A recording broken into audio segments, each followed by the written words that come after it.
Russian flight to Hong Kong is in serious trouble. The other way! The other way! To the left, now to the right.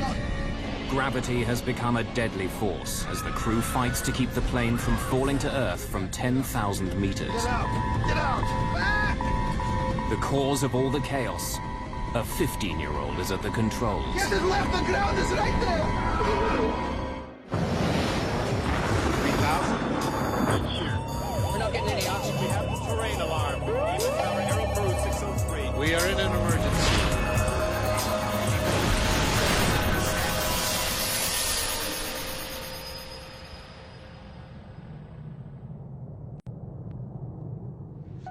Come and sit in my seat. Go on. Pilot being filmed. Are you filming? It's a family outing. A proud pilot taking his kids on their first trip abroad.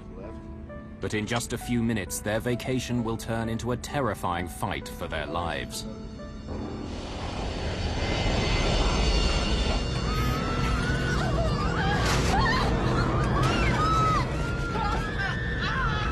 Hold the control column. Just hold it. Back, back. Investigators would be amazed. How did a 15-year-old kid end up in the pilot's seat, flying a brand new passenger aircraft? The other way. Back.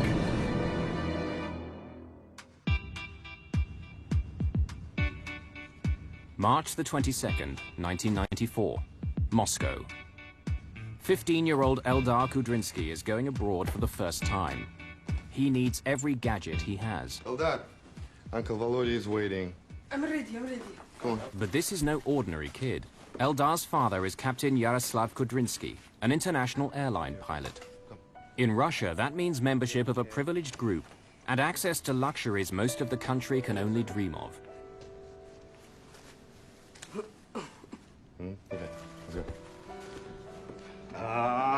Captain is here. Now we can take off. Hello, Uncle Volodya. Hello. Aeroflot allows pilots' families to travel once a year at a discount. So Captain Kudrinsky is taking his children on a 4-day holiday to Hong Kong. Mom, it won't all fit. Anybody would think we're going for a year. Yaroslav and I love to travel, and so do the kids. They love seeing new places, learning new things. There was a chance for them to come along with their father, and they jumped at it.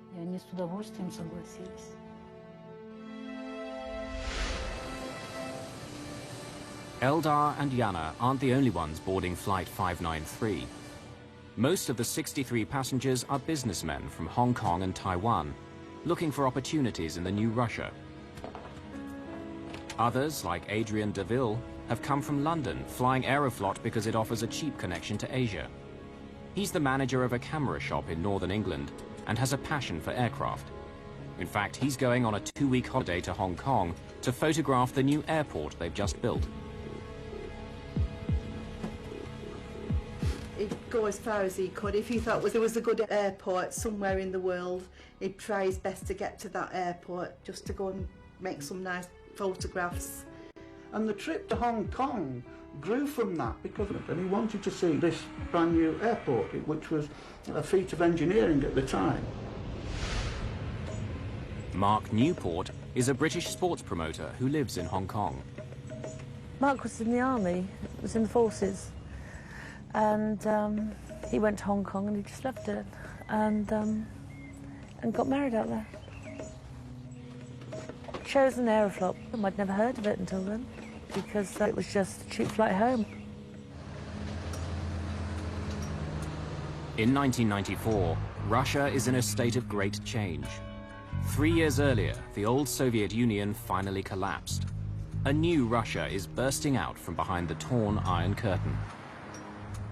Its people want the freedoms of the West, the lifestyle, the international travel. But Russia's state-owned airline, Aeroflot, is getting a makeover too. They struggle to buy 5 new aircraft from the company Airbus Industry. The $70 million state-of-the-art Airbus A310-300. Though it seats fewer than 200 passengers, it can fly 3 times further than any of Russia's biggest passenger aircraft. The A310 is a fully automated aircraft equipped with sophisticated fail-safe systems. Aeroflot hopes it will help improve the company's checkered safety reputation. Anytime there is a national carrier supported by their particular government, if that government is in turmoil, whether it's financially or political turmoil, it affects everything that's associated with that core government. Aeroflot is a national carrier, and so there's always the perception that they may not have had the monetary resources and the wherewithal to be a very structured carrier with a lot of oversight to ensure a high level of safety at that time. Aeroflot has created a new, prestigious division around the Airbus fleet, Russian International Airlines. Pilots wear special uniforms, they fly state-of-the-art planes, and travel to the world's top destinations. RIA represents a new, modern Russia to the world.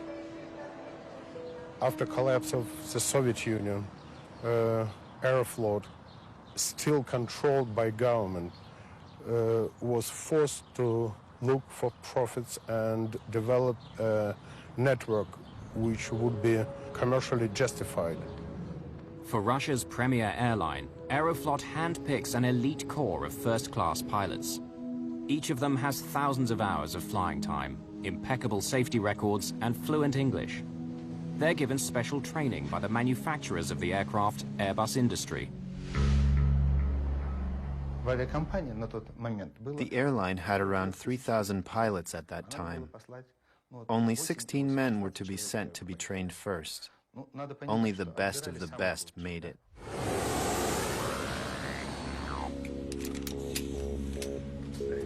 Yana and Eldar are finally on board the new plane they've heard so much about from their father. Hey, now you two behave, or Uncle Volodya will push the eject button. Kudrinsky has 900 hours of flying the A310 under his belt. I must go now. It was their first trip abroad, but naturally, they had come along with him on other trips within Russia. They were quite well traveled for their age.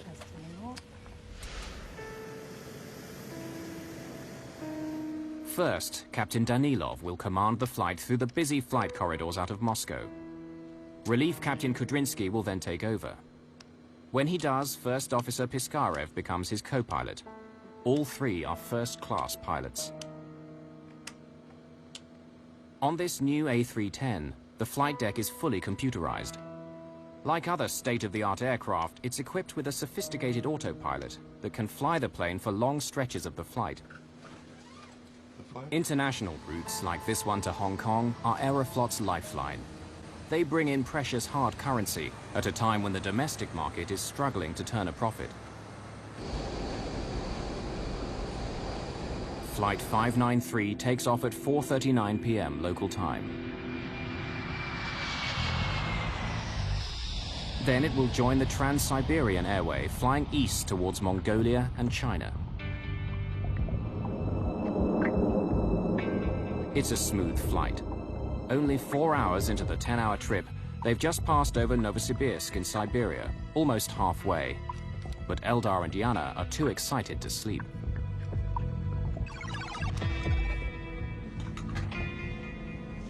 Having negotiated the busy airways out of Moscow, First Captain Danilov takes a rest break. He hands over control to Relief Captain Kudrinsky, who now becomes acting captain for the next leg of the journey. You have control. I have control.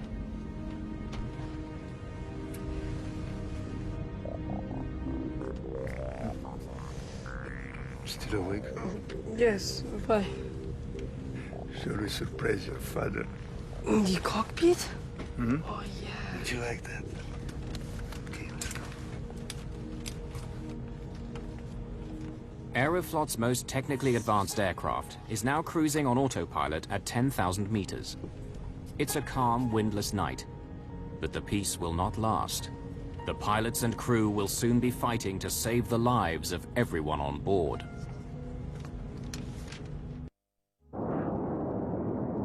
One of Aeroflot's new Airbuses is on a direct flight from Moscow to Hong Kong. Captain Kudrinsky is taking his children on their first trip abroad.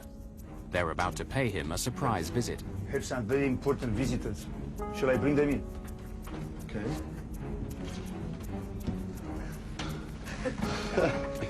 Come on in. Oh, hi, Dad. This is First Officer Igor Vladimirovich Piskarev. Hello.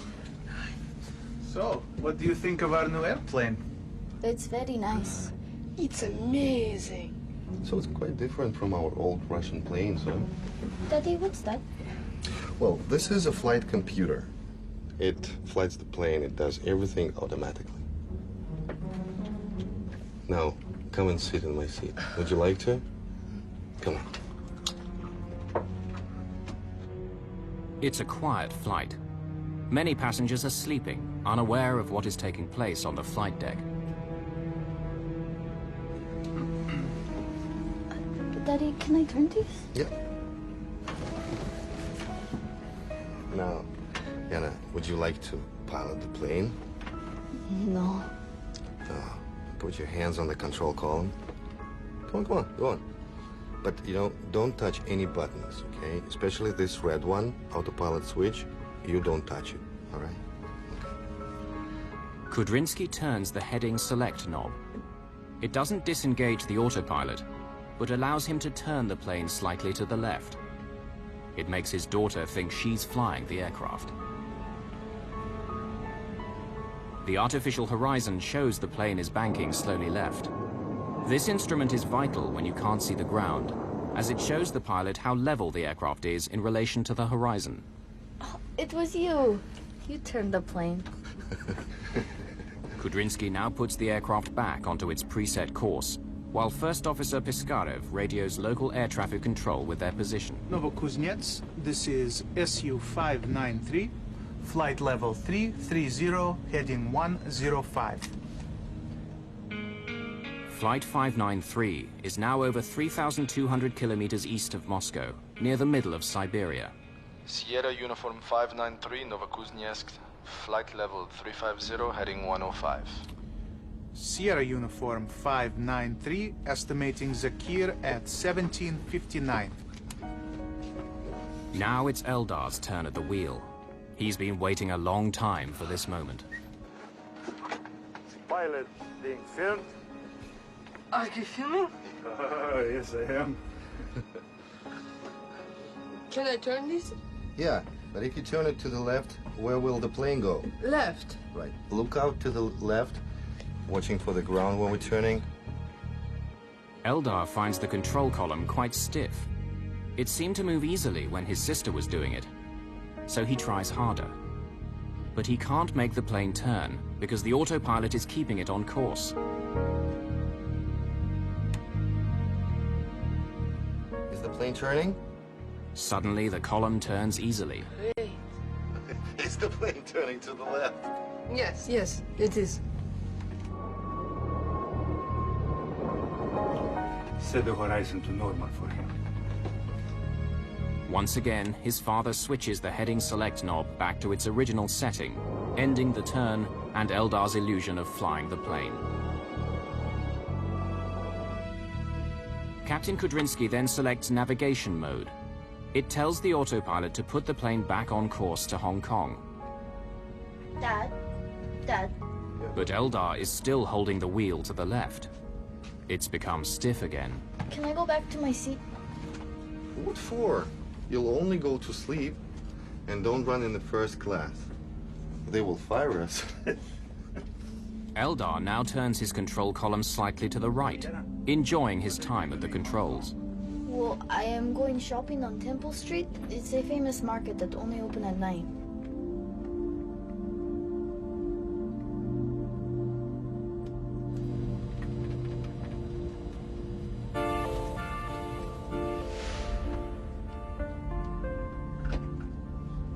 Why is it turning? Is it turning by itself? Yes, it is. It's been just over 3 minutes since Eldar sat down in the pilot's seat. The plane is tilting sharply, a turn that's getting steeper every second. The plane seems to be turning by itself, but no one seems to know why. Into some kind of zone. We've gone into a zone, a holding pattern. Have we? Of course we have. An arc has replaced the straight direction line on the screen. The arc looks like a plane in a holding pattern around an airport. As they study the screen, the plane continues to turn. It's now banked at 45 degrees, which is steeper than what it was built for. Suddenly, the command bars disappear from the primary flight display. The crew no longer have any information about course or heading.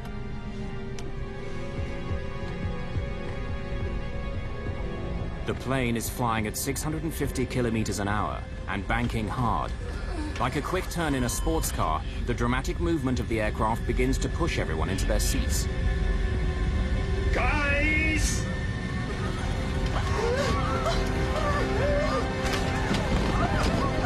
The A310's autopilot works to keep the plane aloft.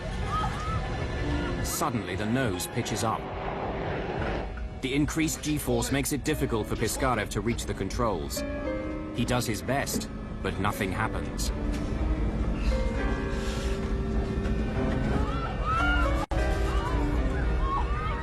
Piskarev's hard turn to the left has had no effect on the plane. Hold it. Hold the control column. Eldar is the only one with both hands fully on the controls. He can only follow the most basic orders. He can't get up because the speed of the turn is pushing him back in his seat. To the left. To the left. To the left. Now to the right. The other way. I am turning it left. Okay, get out. Eldar has been in the pilot's seat for just over 4 minutes, and now he can't leave. His body feels twice its normal weight. Get out. Get out. Kudrinsky can do nothing but struggle against the crippling G-forces. Get out. Get out. Get out. Russian International Airlines Flight 593 to Hong Kong is in serious trouble. There's the ground. The pilot's 15-year-old son has been at the controls for 4 minutes. The plane is turning steeply and losing altitude. The other way! Captain Kudrinsky desperately needs to get back into the pilot's seat, but he can barely move. The plane is turning so steeply and so quickly, the G-forces on his body make it feel like it's twice its normal weight. Everyone on board now feels the force of the plane's dramatic movements. His plane is in a serious crisis, but Captain Danilov can't get to the cockpit. He too is squashed by the powerful forces created by the plane's extreme bank. The plane still isn't responding. To add to their confusion, an alarm begins to sound. It signals the complete shutdown of the autopilot. The plane is now completely in the hands of Piskarev and Eldar. And to make matters even worse, there's another alarm. The other way. The plane is about to stall. To the left. An automatic safety system kicks in to keep the plane flying. It lowers the nose and puts the Airbus into a steep dive to regain speed. There's the ground. The plane dives at a frightening 40,000 feet per minute. They'd been flying at 10,000 meters, but now they're falling fast. Unless they do something quickly, they will hit the ground in less than a minute. Piskarev pulls back on the control column as hard as he can to bring the Airbus out of the dive. The nose finally comes up, and the aircraft begins climbing quickly. Meanwhile, First Officer Piskarev is still trying to gain control of the aircraft. Thrust levers too slow. Piskarev has pulled the aircraft out of the dive, but it's climbing too quickly. The engines on the A310 don't have enough power to push it almost vertically into the sky. The airspeed drops dramatically. The plane strains to climb, but it's been pushed too far. As the force of the acceleration eases, Kudrinsky leaps into action. But Piskarev has stalled the plane. The nose drops into a corkscrew dive. Now the Airbus is twisting towards the ground from 6,000 meters at a breathtaking 70 meters a second. Full throttle. For the first time since the crisis began, captain and co-pilot can work together to save the plane. Full throttle, no? I got it. I have full throttle. Got it. Kudrinsky pumps the rudder, the vertical surface on the tail, to help break out of the spin. What's the speed? I don't see it. At last, the plane seems to be responding. Working the rudder, Kudrinsky has nearly stopped the corkscrew dive. Coming up. Coming out. Too much speed. Ease back on throttle a bit. After a desperate struggle, the two pilots have managed to pull the plane out of its terrifying spin. They're starting to level out, but still not completely in control. We'll get out of this. Everything is fine. Easy. Pull backwards a little bit. In all the chaos of the past few minutes, the pilots don't know exactly how far they've fallen. Suddenly, they run out of time.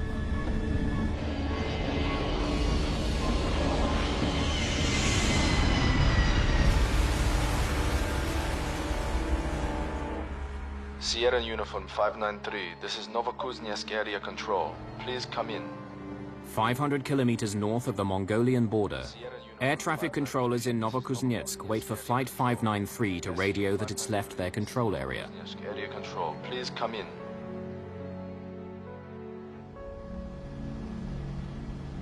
Less than 2 hours later, the first search party goes out to look for the Airbus in the frozen, rugged Siberian wilderness. They finally locate the remains of Flight 593 on a wooded hillside about 100 kilometers east of Novokuznetsk. It's soon clear there are no survivors among the 75 passengers and crew. This was a brand new aircraft, fitted with the latest technology. What could have brought it down? Why was there no warning, not even a distress signal? The Russian media are quick to speculate. Could it have been a terrorist bomb?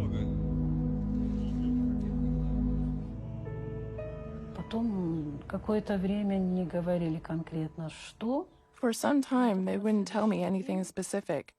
And only on the next day, the airline director told me there was no hope whatsoever. It was a horrible moment, of course. Horrible.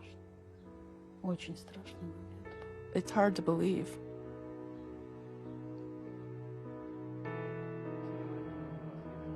Aeroflot flies the families of the deceased out to Moscow. Among them is Brenda Clark, the mother of British passenger Mark Newport. We met my daughter-in-law there. They've told us, you know, it's cordoned off, we can't go down there. And she said, you can go down there, Brenda, because the Chinese are down there. They have to do rituals and things, you know.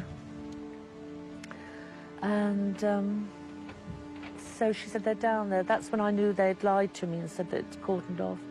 And that's when I told them, I want to go down, and if you don't take me down, then I thumb a lift. The authorities take them to where the plane crashed.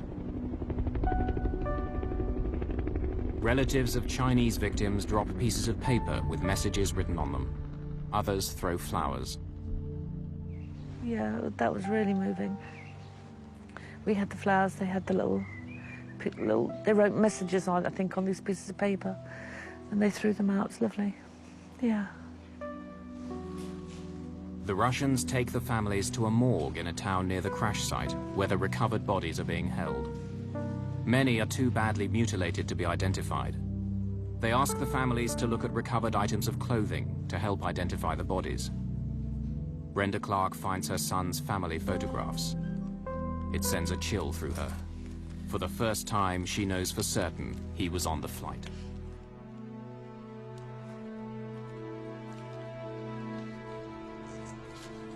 The recovery operation gets underway. The Russian government mobilizes 238 soldiers, police, investigators, and rescuers. Everyone in the aviation world wants to know how a brand new state-of-the-art Airbus could fall out of the sky without any warning. Does the A310 have problems no one knows about? They need to find out fast. Chief Accident Investigator Ivan Mashkivsky is in charge. The crash site itself offers few clues. The ones he does have are puzzling. Unbroken bottles of champagne, a flight attendant in an oxygen mask, and finally the body of at least one child thrown into the cockpit.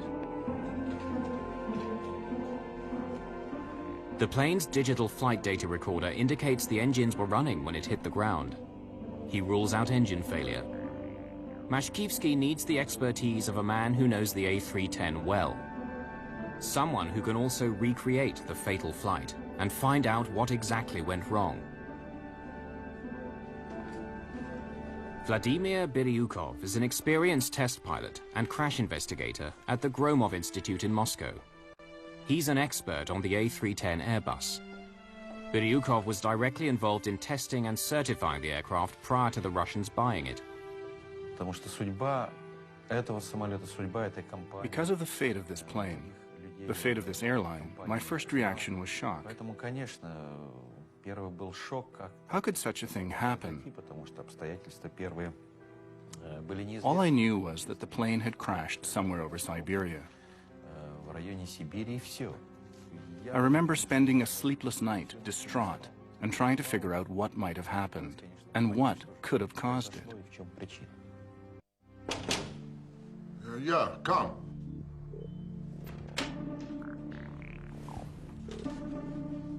I think you should come and listen to this. Each investigation begins with a complete analysis of the plane's cockpit voice recorder. This time, it reveals something disturbing. Now, come and sit in my seat. Would you like to? Come on. Daddy, can I turn these? Yeah. Kudrinsky was in the pilot seat, wasn't he?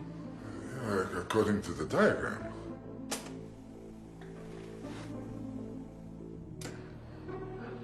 Can I turn this a bit? Yeah, but if you turn it to the left, where will the plane go? Left. Right. Look out. Again. Can I turn this a bit? Yeah, but if you turn it to the left, where will the plane go? 10 years ago, it wasn't unusual for people to be invited up to the cockpit. Of course, since 9/11, it's become a lot tighter, and you will find cockpit doors are locked generally throughout the flight. Every country sets its own rules as to who has the authority or the access to the cockpit. In some countries, it's up to the captain, so the captain can invite guests up to the cockpit. But to have them actually manipulating the controls of an airplane, regardless of whether they have people on it or not, the fact that this was allowed to occur is definitely an exception in the industry. Dad, can I go back to my seat? The two investigators are stunned by what they hear on the cockpit voice recorder. It's unbelievable. These two youngsters, the ones who we couldn't identify, they were not thrown into the cockpit by the crash.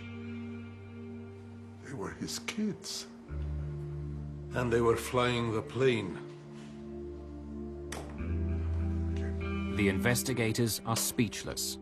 How could three experienced pilots allow children to fly a commercial airliner? They're about to learn something even worse. The children are only part of the problem. A little-known feature of the plane proved deadly. Why is it turning? Is it turning by itself? Turning to the left. The other way. The other way.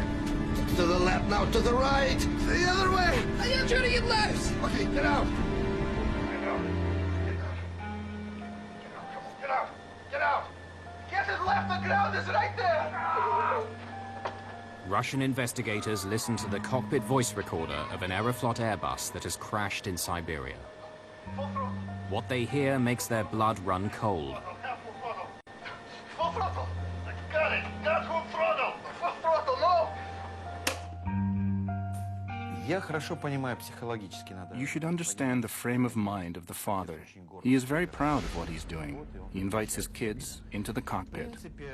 Strictly speaking, it's a violation, of course. But I know such violations do occur in real life. I'm not condemning him or defending him here. What I'm trying to say is that no disaster occurs for just any single reason. There's always more than one, all coming together. But this time, it really does look like a single cause, a child flying the plane. And it sends shockwaves through Aeroflot's higher echelons. No, I think it would benefit them. Investigators feel the pressure. The media has learned that Eldar was at the controls. Aeroflot, trying to improve on its Soviet-era image, wants to minimize the damage. Boris Rybak is an aerospace consultant in Moscow. Aeroflot managers and executives indeed try to conceal results and try to downplay importance of this accident because it was very embarrassing. Managers at Aeroflot aren't the only ones following the investigation. Airbus, the European company which made the plane, is also intensely interested. Ivan Efremovich, what's wrong? Nothing. If the accident was caused by Eldar, it will vindicate Airbus. At the same time, grieving families are also clamoring for answers. Are you sure? For Mashkivsky and his team, it's a delicate balance. There is always more than one reason for a plane to crash. And we must find it. I'll do my best. His reputation, the reputation of Airbus, as well as Aeroflot, all now depends on finding this other cause. This was an international flight. It was a Western-built aircraft, and it was inevitable that the investigation that would be conducted by the authorities and the inquiries that would be conducted by claimant lawyers would expose information. At the same time, manufacturer of the aircraft, Airbus Industry, was very keen to get as much realistic explanation of what happened because the reputation of this aircraft was at stake. What I objected to was the way we was treated by Aeroflot. After the accident, they wouldn't tell us anything what was going on. They denied everything. I wanted to know why my son died. I wanted to know why these men had been allowed to do such a thing. But all we got from Aeroflot was blank, blank, blank. Every time we tried to find something out, they just didn't want to know. Families aren't the only ones desperate for answers. Vladimir Biryukov continues trying to learn all he can about why the Airbus fell out of the sky. Analyzing information from the flight data recorder, he can trace and repeat every command given to the aircraft during the flight. We were trying to get as close to the truth as possible, to find the cause, because that was the precedent. The first foreign-produced plane to crash while flying for a Russian airline. Don't run in first class. The investigation confirms the autopilot was on when the plane got into trouble. Even with the children in the cockpit, the plane should have flown on course. What went so terribly wrong? So, any new developments? We can discount Kudrinsky's daughter. She sat in the chair, but she didn't fly the plane. At 17:47 and 6 seconds, Captain Kudrinsky tells her not to touch the autopilot switch. Her father gave the autopilot the command to turn, while Yana just rested her hands lightly on the controls. It was you. You turned the plane. But when Eldar took the controls, Biryukov discovers, something dramatically different happened. No one could possibly have guessed. Not even the 3 pilots in the cockpit. Biryukov may have found the key to the puzzle. The plane's flight data recorder shows that 2.5 minutes before the crash, while Eldar was at the controls, the autopilot partially disconnects. This is the start of all the plane's troubles. But how did that happen? The autopilot is a sophisticated computer which manages an aircraft's speed, altitude, and heading. Altitude and heading are controlled by 3 key functions. The rudder, which controls sideways movement.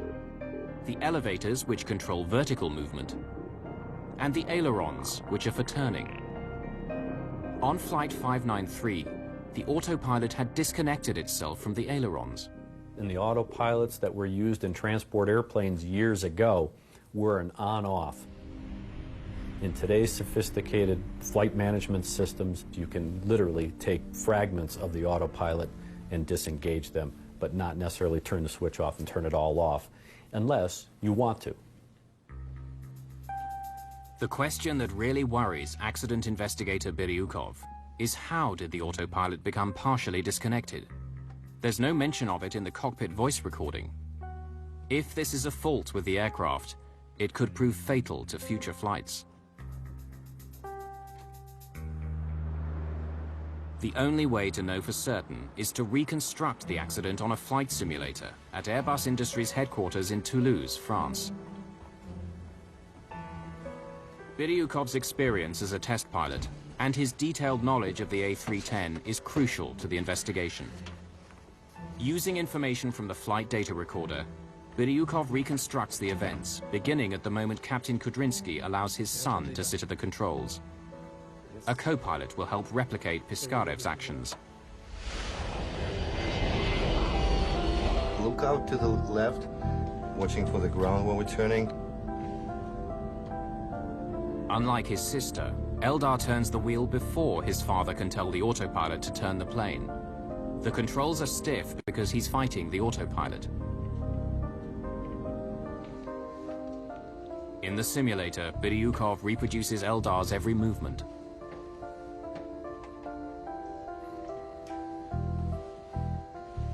No, it's starting to go. Going. Going. There. Hold it long enough and it disconnects. How long? 30 seconds. And it disconnects smoothly. No warning. No. No. No one in the cockpit knows it, but this is a critical moment. Eldar's resistance actually turns part of the autopilot off. It takes just half a minute, but from here on, Eldar is controlling the ailerons. Eldar is actually steering the plane. Why is it turning? Is it turning by itself? Yes, it is. What seemed like an open and shut case is suddenly much more complex. To the left, the back, the other way. The 15-year-old flying the plane isn't the only reason they crashed. The discovery highlights an apparent flaw in how pilots are trained on the A310. I got it, I have full throttle. Accident investigator Vladimir Biryukov has finally discovered the terrifying sequence of events that made Aeroflot's Flight 593 fall to Earth. Captain Kudrinsky's 15-year-old son had turned the plane's control column against the programmed flight settings. This disconnected the autopilot without warning from the ailerons which turned the plane. There. Hold it long enough and it disconnects. How long? The aircraft then began an uncontrolled turn to the right, which got steeper and steeper. But why didn't anyone realize the autopilot had disconnected? Another peculiarity of the plane is that it has no alarm signaling the disengaging of the autopilot in the list channel. While our Russian planes have an alarm sounding in such an event. So I think that the captain allowed the boy to do it, irregular as it was, believing that even if the autopilot got disengaged, the crew would be alerted to the fact.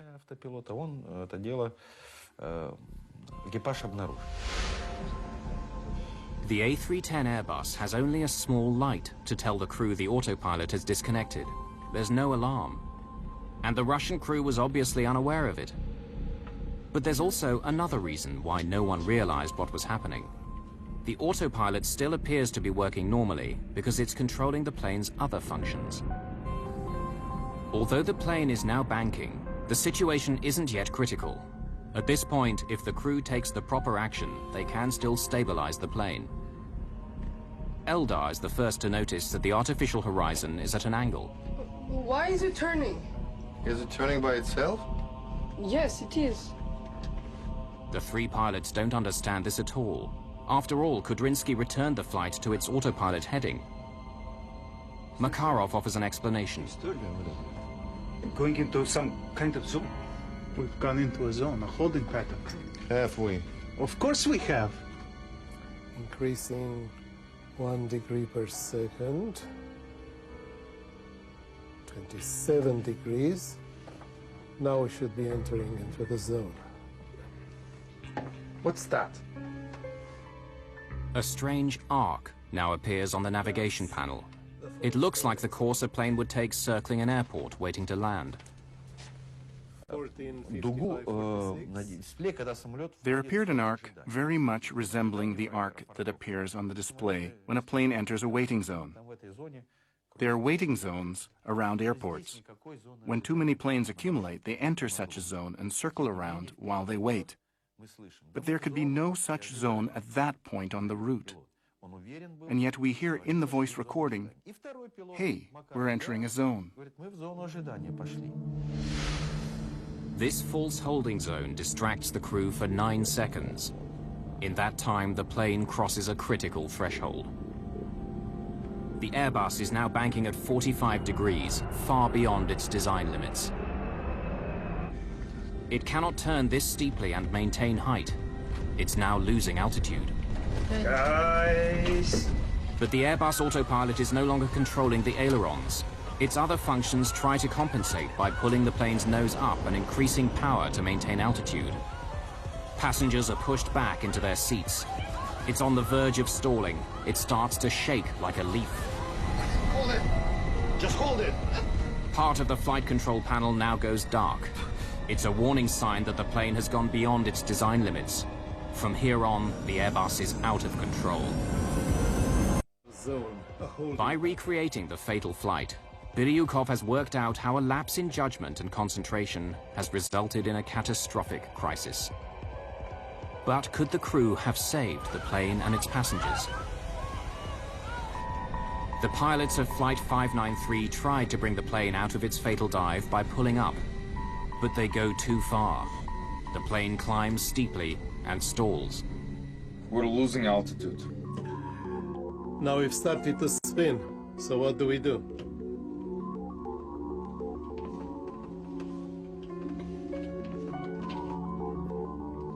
It's coming out of the corkscrew. Now we're leveling out. In a moment we'll come out of the dive. All they had to do was let go. The plane has an inbuilt survival mechanism which won't allow it to stall, even at very low speed. But the pilot has to know that. It was not the crew's fault, but their misfortune. Because if a person doesn't know how to do something, because he was never taught to, you can't really blame him.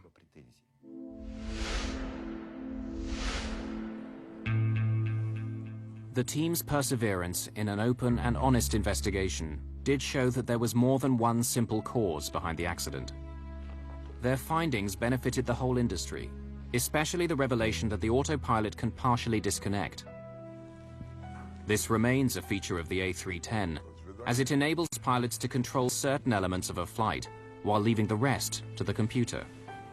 But crews are now made aware of this. Captain Kudrynsky's misfortune is that it was triggered in a way that was unexpected and difficult to detect.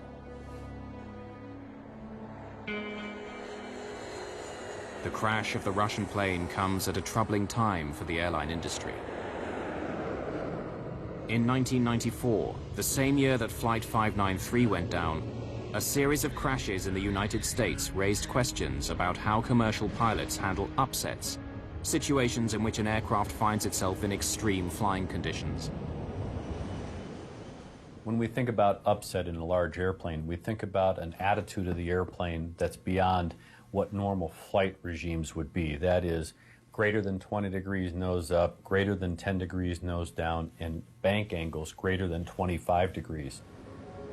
Within a year, the industry had begun offering pilots upset recovery training, teaching them skills to handle extreme situations like the one on Flight 593. The tragedy of one trip to Hong Kong may have contributed something to the safety of other passengers and crew. For parents and friends of those on board, though, what happened that night is never far from their minds.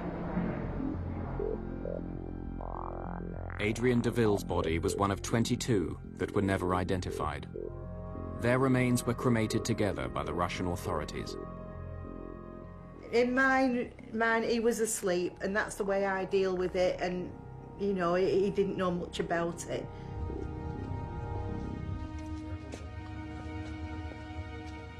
The crew of the Airbus are buried in Mitinskoye Cemetery in Moscow, in a hero's grave, next to the firefighters who died at the Chernobyl nuclear plant. Yana and Eldar lie next to their father.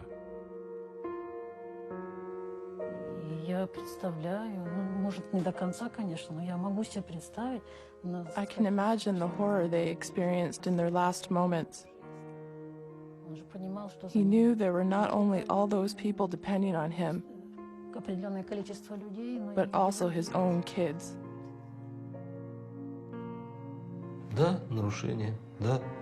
Yes, it was a violation. Yes, he did it. But how it all happened, it was just a freak accident, a bizarre coincidence. I can forgive the pilot. I can forgive the children because they were innocent. This man was 39 years old, and for those 39 years he had an exemplary flying career.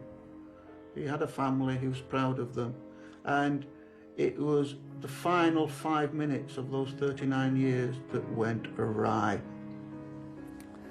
Yeah, children shouldn't have been allowed in the cockpit, I don't believe, but me saying that now won't bring Mark back, will it? But it might stop things happening in the future.